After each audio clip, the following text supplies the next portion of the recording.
Okay, so in the previous session, we had covered till verse number.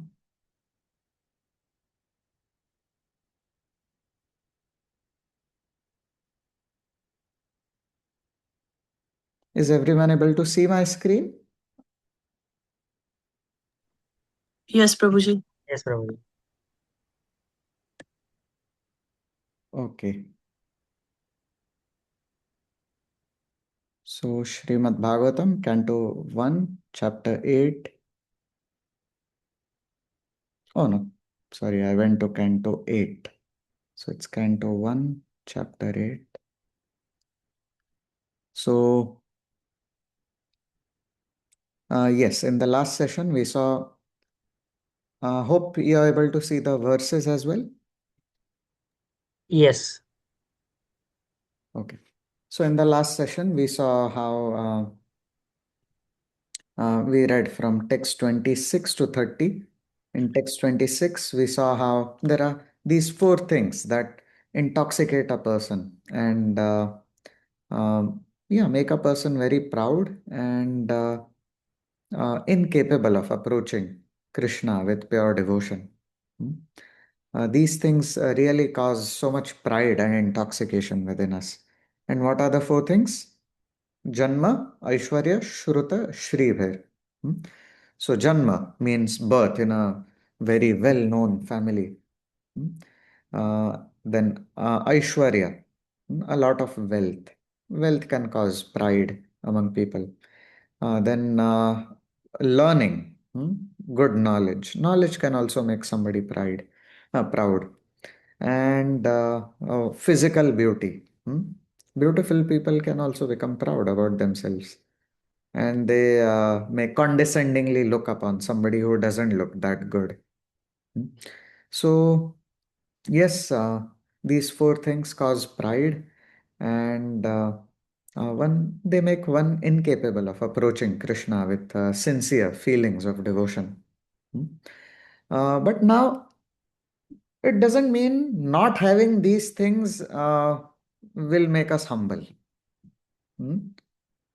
So Mother Kunti is saying these things make somebody proud.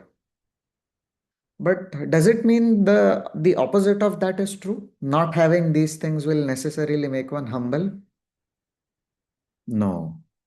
So what is it that really determines whether these things, having these things will make us proud, or one can still stay grounded? One can still stay down to earth despite having these things. What is it that really enables this to happen? Would somebody like to answer this question?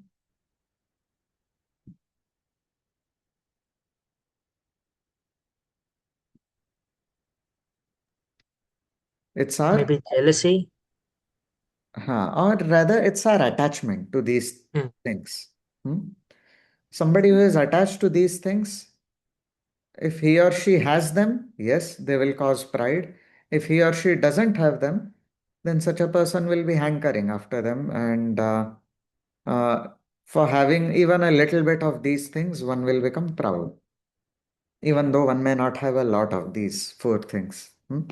So it's basically attachment to these four things. But somebody who is not attached to these four things, like the Pandavas, Yudhishthir Maharaj, what a devotee he was. Although he became the emperor of the entire Bharatvarsh and so many vast sections of the world, he had no tinge of pride. He did not see that any of this belongs to me. He saw that everything belongs to Krishna and everything is meant to be used in the service of Krishna. So, yes. Uh, Hare Krishna. Uh, did someone want to say something? Okay. So, then, yeah, we studied these verses, we read through them, and we will dive deeper into them when we actually go verse by verse. We will also recite them. By the way, I want to quickly check how many of you have been able to start listening to the Sanskrit prayers and also read these translations? Anybody has been able to start? Okay. Yeah, please do it whenever possible. Oh, Jagannathan Prabhu. Okay, nice. Okay. So yeah, please do listen to keep listening to that audio file. It has uh, uh, these prayers being recited in a very melodious tune by a very scholarly devotee, and he's a great devotee, Gaurang Darshan Prabhu. He's an author of multiple books as well. So yes, uh, please do go through them, and also every day try to read these translations. Okay. Okay, so now we will read from text 31 onward. Would somebody like to go ahead? Ramakrishna Prabhu, do you want to? Hare Krishna Prabhuji, I'm in driving Prabhuji. Okay, no worries, Yeah. please. Okay, anybody else who hasn't yet gotten a chance?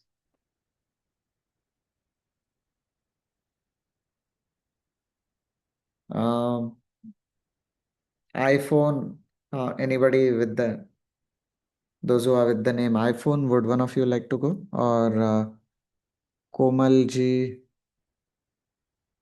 or Piali ji, do you want to go ahead and read? Hare Krishna Prabhuji, I can try, but in Sure. phone it will take little more time. This the word, yeah, that is the. But I want to try, Prabhuji. Should I? Sure, yeah. Just the English translations. Yeah. Sanskrit The recitation we will do text later. 31. Yes, 31 to Okay. 35, if you can please read. Okay.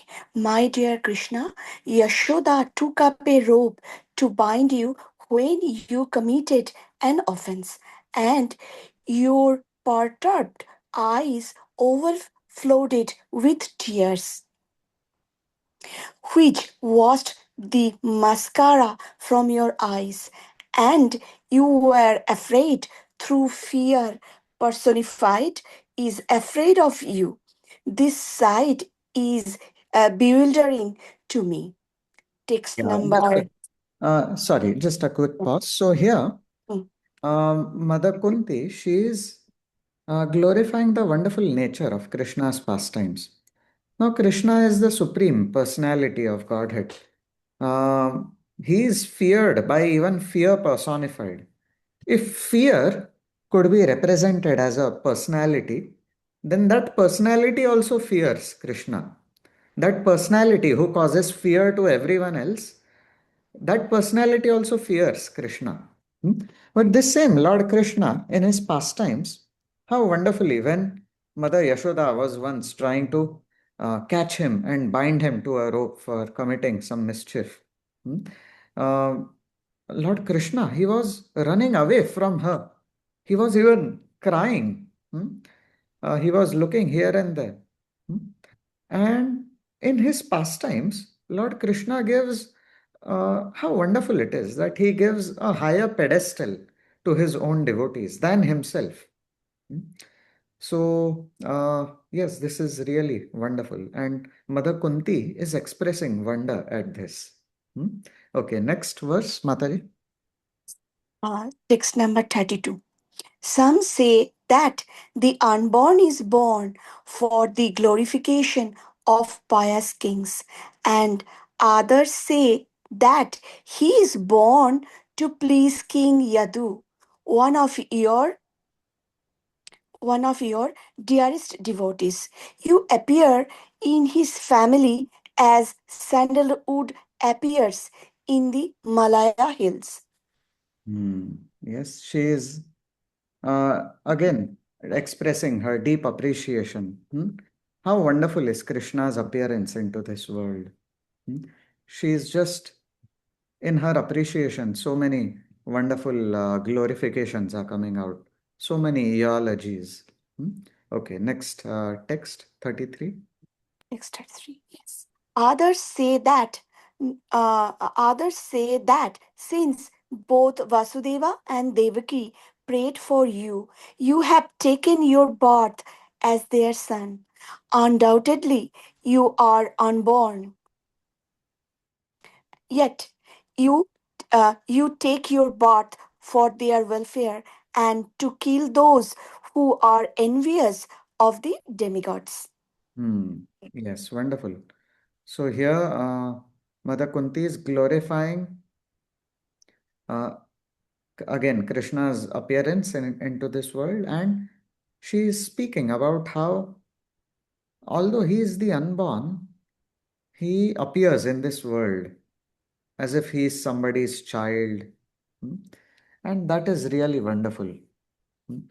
He gives the position of parents to somebody, to some of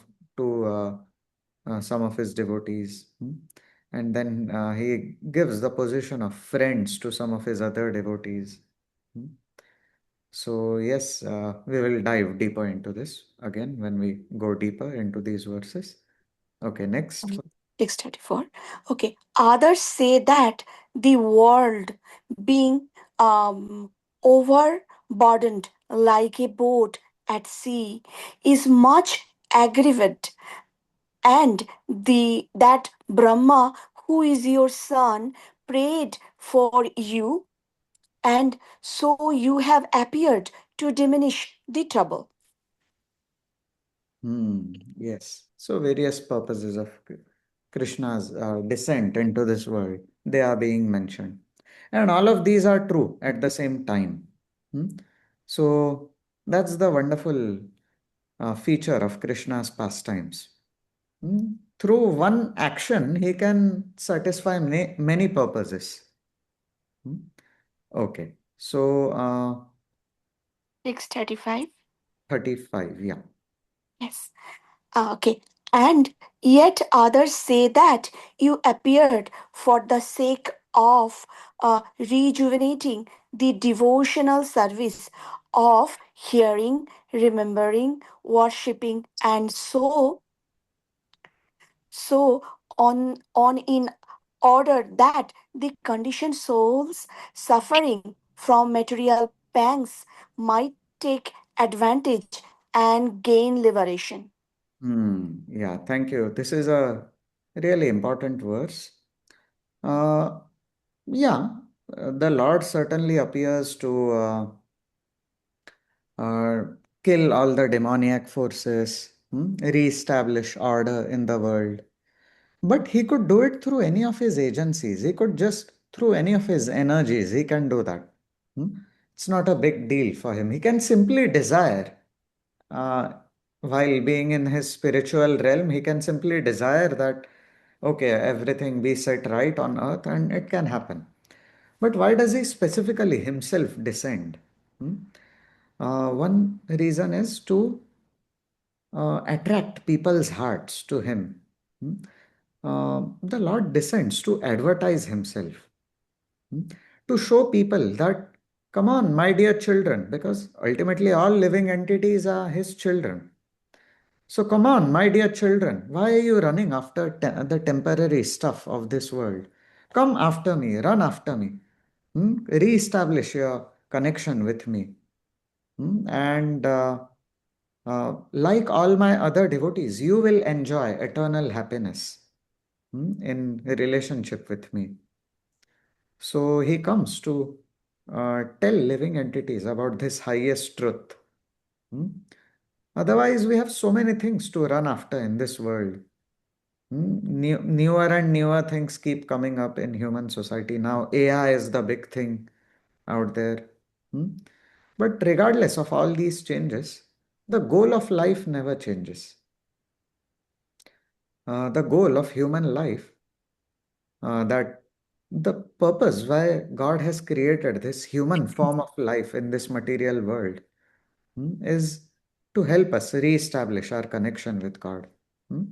And time and again, God Himself descends to remind human beings of this purpose. So this verse is expressing that. And yeah, more often than his own descent, his pure devotees keep coming to remind us. Pure devotees like Srila Prabhupada. They made so many sacrifices just to give devotional service to suffering souls in this world. Okay. Thank you, Mataji, for reading. Krishna. Okay. Would somebody else like to read now? Yes. Yes, Hare Krishna, Prabhuji, I can read. Hare Krishna. Your good name, Mataji? Meenu, Prabhuji, Meenu. Okay. Thank you. Hare Krishna. So, 36. text 36. O Krishna, those who continuously hear, chant, and repeat your transcendental activities or take pleasure, I'm sorry, Prabhuji, pleasure in others doing so certain, Mataji, Prabhuji, because of phone, I'm so sorry. Doing so certainly, see your lotus feet, which alone can stop the repetition of birth and death. Yes. So, what alone can stop our repetition of birth and death? What is it that if it is done sincerely, it can literally pull us out of this terrible cycle of birth and death?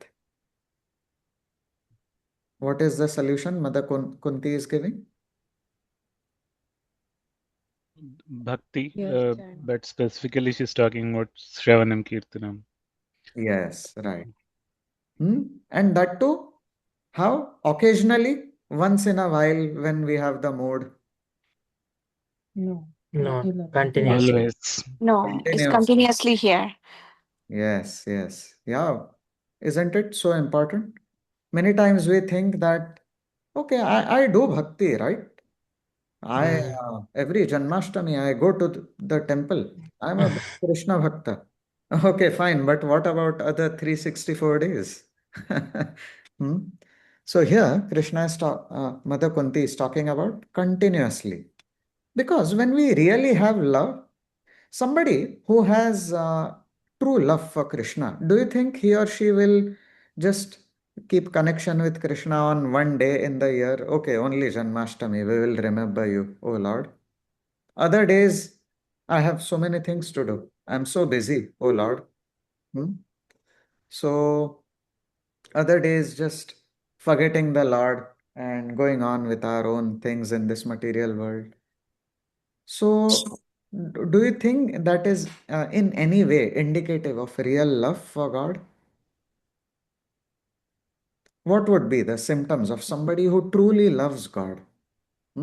So, these are the symptoms. What are they?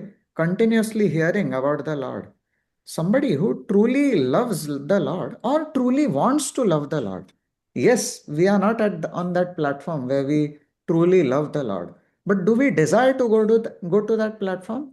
Let us take a quick poll here. How many of us truly desire to attain love for God, love for Krishna? Let us raise our hands. Do we value this attainment of love for Krishna, or is it more important to get a good job in a FANG company or become a CEO of some company? Hmm? Uh, yeah, let us say how many of us really want to attain love for God here? How do we raise our hands? I'm also seeing. Okay, yeah. I think because I'm presenting, I'm unable to. Okay, many of you have raised your hands. Okay, thank you, thank you. So yes, if we truly want to attain love for the Lord, then here Mother Kunti is showing us the way. Hmm? Many times people think that bhakti is a part of life, right? In the past, in 2013, I had read one very inspiring article by Chaitanya Charan Prabhu. He's one of the very great saints in ISKCON. He's very scholarly. Uh, he's extremely brilliant. Hmm. And he's an author of multiple books. He gives talks in big universities and corporate firms. So Chaitanya Charan Prabhu, he wrote one amazing article. I think he wrote it in 2013. At least that time I had read it. I'm subscribed to his website. So, yeah, in that article, he explained one point. Bhakti is not a part of life. Life itself is a part of bhakti. Wow, what a wonderful statement. Hmm? We think that bhakti is a part of life. Hey, I have my daily eating to do. I have my office daily. I have these chores and those household chores. I have this to do. I have that to do. And bhakti is also one part of it, right? Hmm? That's what most of us think. But as long as we think like this, as long as we think that bhakti is a part of life, we will see that, oh, but our life is larger than bhakti. But in this wonderful article he wrote, very convincingly, he made points on the basis of scriptures that our life itself is a part of bhakti. What does it mean? We are all looking for oceanic happiness, right? We are not looking for just a few drops of happiness. We are looking for unlimited love, unlimited happiness. And everything we do in this world is in search for unlimited happiness, unlimited love. Hmm? We all want to receive unlimited attention, but nobody around can give us enough attention. Hmm? Even our partner, our children, nobody can give us enough attention, enough love. Hmm? We all feel some or the other void in our hearts. Hmm? So, scriptures emphatically explain that only Krishna can fill up that void. Hmm? So, we are looking for unlimited happiness, unlimited love. Hmm? And we are looking for it life after life. Hmm? We live one life searching for that unlimited happiness and unlimited love. Okay, then we try in various ways. We try through our achievements, we try through uh, bec- getting to know many people. We try through eating good food stuff. We try to attain unlimited happiness through going to this place and that place. We try, but then we don't find it in anything of this world. And then we leave that particular body. And then again we take another birth in another body. And again the same quest continues. Again learn ABCD, again go and do some job. Or it could be an animal life also, depending on our karma, our activities. So life after life, we are looking for this unlimited happiness and love. So rather, but that search for unlimited happiness, unlimited love, because that unlimited happiness, unlimited love is possible in our only in our connection with God. Hmm? Although this statement may sound a little fanatic, but scriptures don't hold back in emphatically informing us that unlimited happiness and love we are looking for is possible only in connection with God. Hmm? And life after life, we are looking for it. And that's what the process of bhakti is, gradually helping us access that unlimited love and unlimited happiness. The process of bhakti is taking us to Krishna. So, how wonderfully he wrote this article that life itself is a part of bhakti. Hmm? So, when we think that bhakti is a part of life, we will have a problem with this word continuously. Hey, why continuously? Hmm? Bhakti is just a part of life, man. You should do other things also. Hmm? Isn't it? We often hear people coming and giving us advice. Yes, certainly we do our jobs nicely, we do our household duties nicely, but while doing all that, somebody who strives hard to continuously hear about Krishna, chant about Krishna, hmm, repeat his transcendental activities. Chanting here refers to doing japa, chanting the holy names, either through japa or kirtan, and repeating the Lord's activities means through discussions about the Lord, where we glorify Lord Krishna, Lord Ram. Somebody who strives hard to continuously do it. Somebody who, even if the mood is not there, somebody who puts aside all moody behavior and strives hard to continuously do it. And takes pleasure in seeing others also do it. Somebody who takes pleasure in seeing more and more devotees coming to Krishna consciousness, more and more people taking to bhakti, more and more people coming together and glorifying Krishna. Somebody who derives joy in this kind of a lifestyle, Mother Kunti is saying such a person becomes eligible to see your lotus feet, which alone can stop the repetition of birth and death. Hmm? So, as long as we see that bhakti is a part of life, we will have a problem with this word continuously.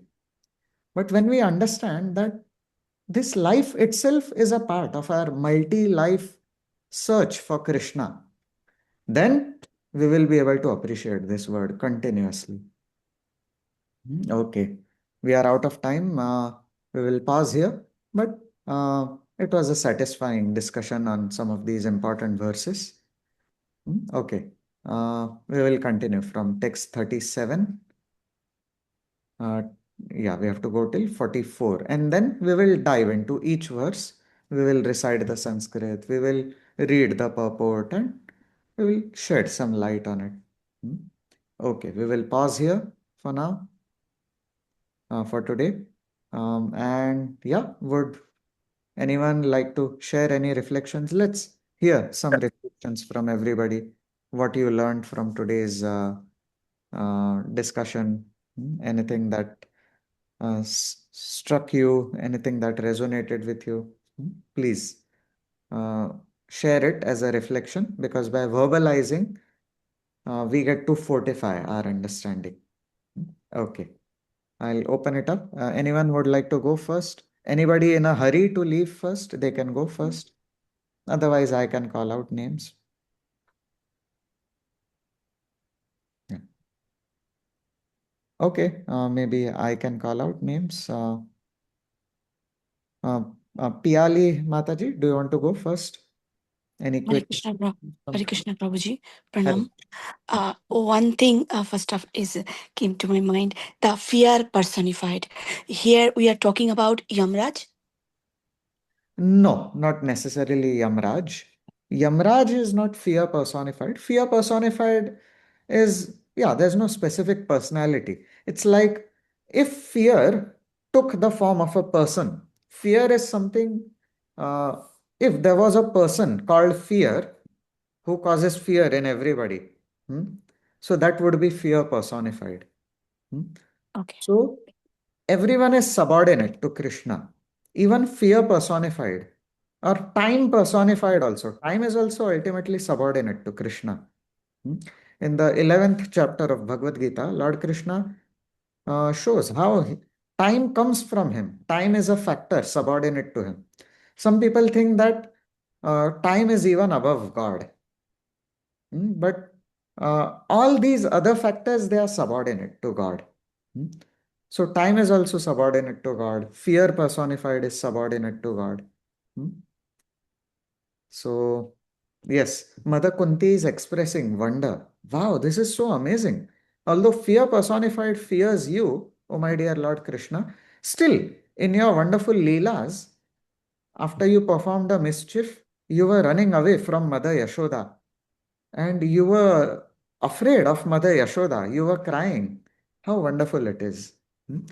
So, when we go deep into these verses, we will explore the mystery of how wonderful the pastimes of the Lord are, and how through such pastimes, Krishna has loving exchanges with his devotees. Okay, thank you, Piali Mataji. Hare Krishna. Okay, And another thing to share, Prabhuji, that always remember the lotus feet, they will cross the ocean. That is also reminding us, the Mahaprabhu's shloka, Kirtaniya Sadahari, is similar. Yes, yes, that's so wonderful. Yeah, thank you for that amazing connection. Yeah. Okay.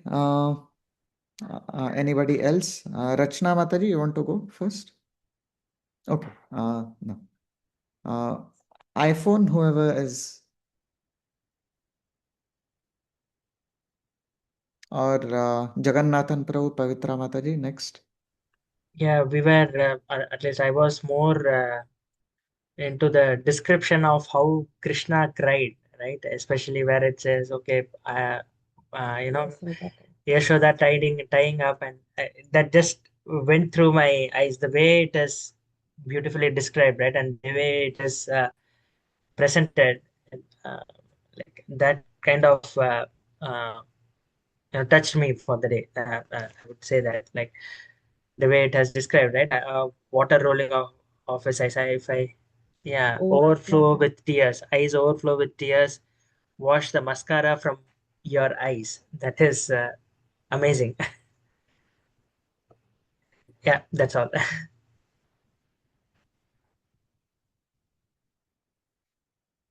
You are on mute, Prabhuji. Oh, sorry, I Yeah, was muted. Uttam ji, do you want to go next and share your reflections? Are you joining for the first time? Yes, yes, I am. Hare Hare Krishna. Krishna, Hare Welcome. Krishna to everyone. Uh, Hare Krishna, Prabhuji. Thank you for hosting and for the platform. Uh, Thank I you. joined late, but thankfully, what I got to the one part which resonated very closely with me, also as a reminder from my grandparents, right? They used to say like you should get in the habit of taking the Lord's name and not only take the Lord's name like when you are sick or when you are wanting something or things like that, right? So to keep that selfless love forever growing in us, right, until we reach moksha.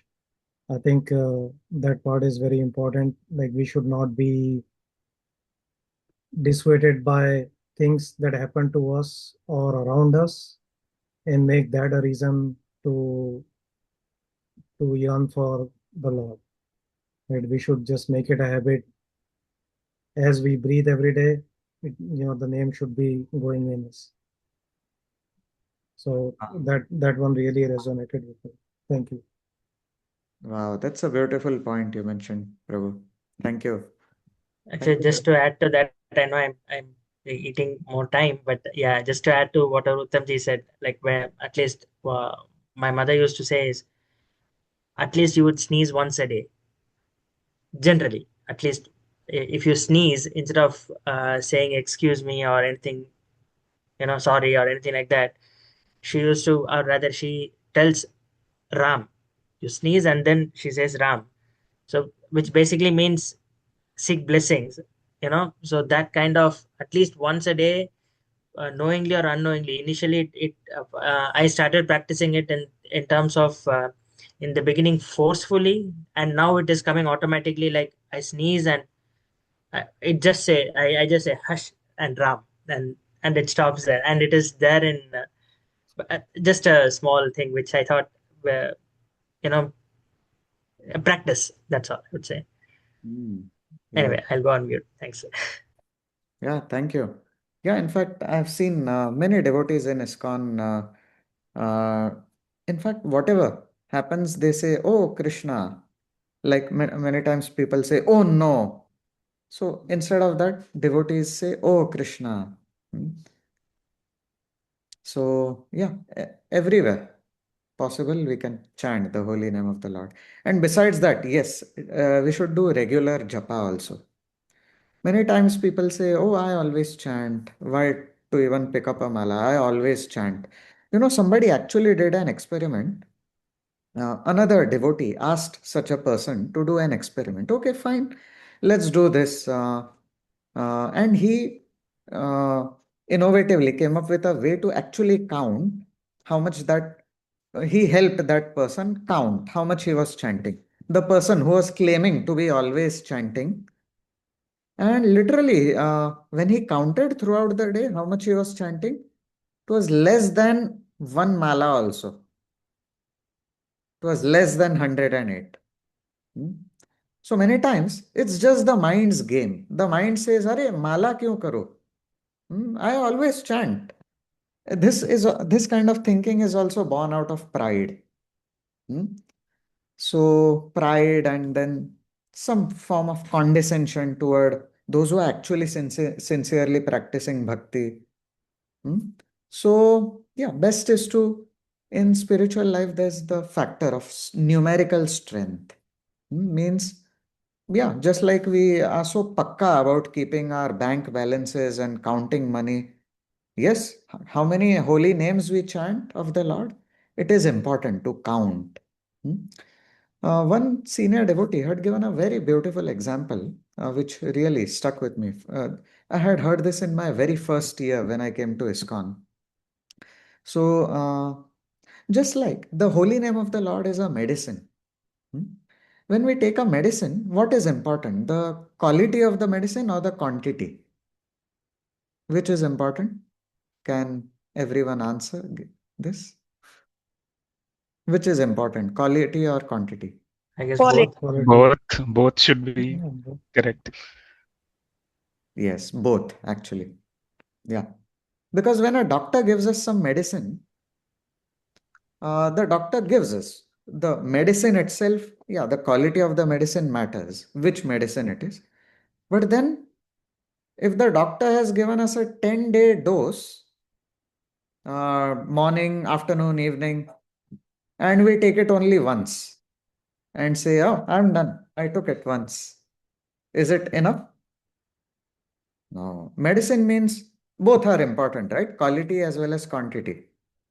So, similarly, even in chanting the holy name of God, the both the quality as well as quantity matter. Yeah. Thank you, Jagannathan Prabhu. Anybody else? Uttam ji, I'm curious to know how you came in touch with devotees. We have never met during any of the programs. Are you a part of some Bhakti Vriksha group, some home programs? No, there was a stall at Apna Bazaar, and that's how I got in touch, and they added me to the WhatsApp group. Oh, I see. Wow. Okay, okay. So wonderful to connect with you. Hoping Same to here. interact more often with you. Ji, yes. Yes. Which group? That home programs, that group you're a part of, or the Norwood group? Honestly, I do not know. I see. Okay, okay. No problem. The WhatsApp group is Bhakti Vriksh Oh, yeah. home programs. I see. Right, right. Okay. Nice, nice. Okay. I think everybody has shared, right? Oh, maybe we are yet to hear from Praveen Prabhu and iPhone, whoever it is. Would you like to share any reflections? Sure, Prabhuji. So one thing that I always keep thinking, and you also said that, so that kind of stuck with me, is like anything that Krishna does, there is never just one reason. There's always layers and layers of reasons. Sometimes the reasons are very apparent, and sometimes as you keep thinking, or sometime in the future, suddenly you'll realize, oh, this is also another reason. So not just from scriptures, but even in your life, something happens, like sometimes the reason is apparent, and then sometimes in the future you'll get more reasons. So I always keep thinking that like whatever Krishna does, there's always so many different things he brings together and satisfies in just one go. Like so many birds in one stone, kind of thing. Yes, yes. Yeah, that's indeed so wonderful. Even in this creation, we can see through through just one phenomena, so many purposes Krishna achieves. Like for example, male-female attraction that's there in every species. Yeah, so many just through this one phenomena. The Lord, um, yeah, He has set up so many things. Yes. Okay. Anybody else? Okay, we will end. Also interesting. I mean, I was interested in what Jagannathan Prabhu said about his mother. So my mother also similarly, not for sneezing, but anytime she gets annoyed or anything, she'll say Rama Rama or Ramachandra or something, things like that. So that I keep hearing as a kid, like also it naturally came to me also. Like whenever I'm annoyed, I'll say Rama Rama, what is this? Something like that. So it was interesting how parents, sometimes imbibe some of these things that make you remember the Lord automatically.